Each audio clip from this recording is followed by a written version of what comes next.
it seems like CCP has also weaponized the research institutions and the many international NGOs to control the narratives, and especially about the COVID-19. You're very well known for being very vocal about the true origin of the COVID-19. Now the U.S. Congress, the 118th Congress, they have established a subcommittee to hold CCP accountable for the pandemic damage that has caused to America.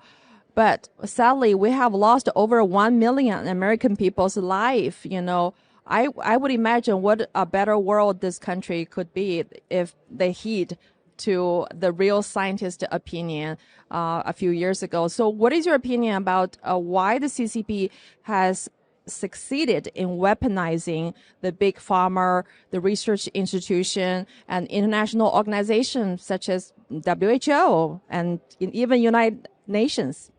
Well, the answer to why have they done it has to do with the forever war strategy that they're pursuing.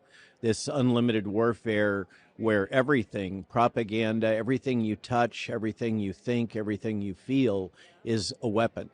That we call this fifth generation warfare, and it's very much grounded in the logic of Sun Tzu, this ancient philosophy of unlimited warfare in which ideally you subvert the enemy without their even being aware of it happening. And that is a fundamental to the strategy that's being pursued very effectively. And as you point out, unfortunately, most Americans are still asleep. They're unaware of what's going on. It's no surprise that an organization as structured and powerful and focused on world dominance as the CCP is would act in this very incremental long-range plan to gradually subvert institutions all over the world. It's really quite tactically brilliant. It shows a perseverance and commitment to their agenda that the likes of which the world has hardly ever seen before. This just inexorable, gradual, day after day after day, methodical subversion of individuals, subversion of institutions, and the vehicle is multifaceted, multi-pronged. They use every possible technique. They use money, they use honey traps, they use all kinds of strategies to subvert and get information on people that compromises them and forces them to act in accordance with the interests of the CCP. And the problem is that they have been so successful. Our politicians have been so willing to take the money.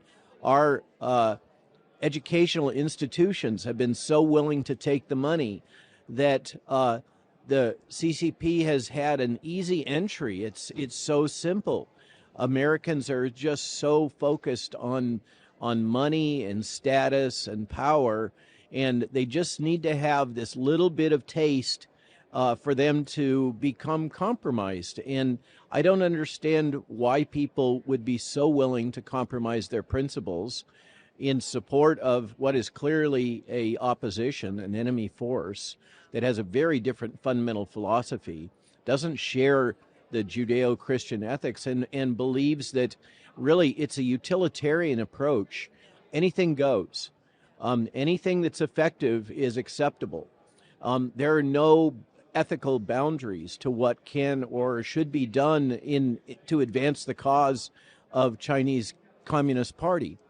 And that seems to be where we're at right now. And I believe that we should have to, if one of the things I'm looking for in a presidential candidate for the next round is a policy platform that people who are acting on behalf of the CCP need to register as foreign agents, and that furthermore, people that are acting on behalf of the World Economic Forum have to register as foreign agents. As you know, the WEF is very much linked to the CCP, and for many years has been holding their summer meetings in China on a rotating basis between two different cities. Many people only think of the World Economic Forum as meeting in Switzerland in Davos and having their little winter playground.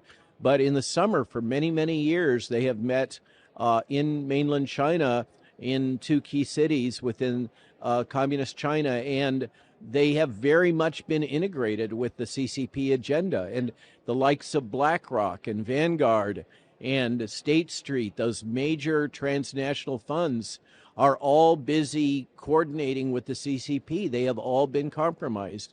And what they're doing is they're taking Americans' pension funds and using them to capitalize the CCP's expansionist agenda. It makes no sense at all why we're allowing this to happen.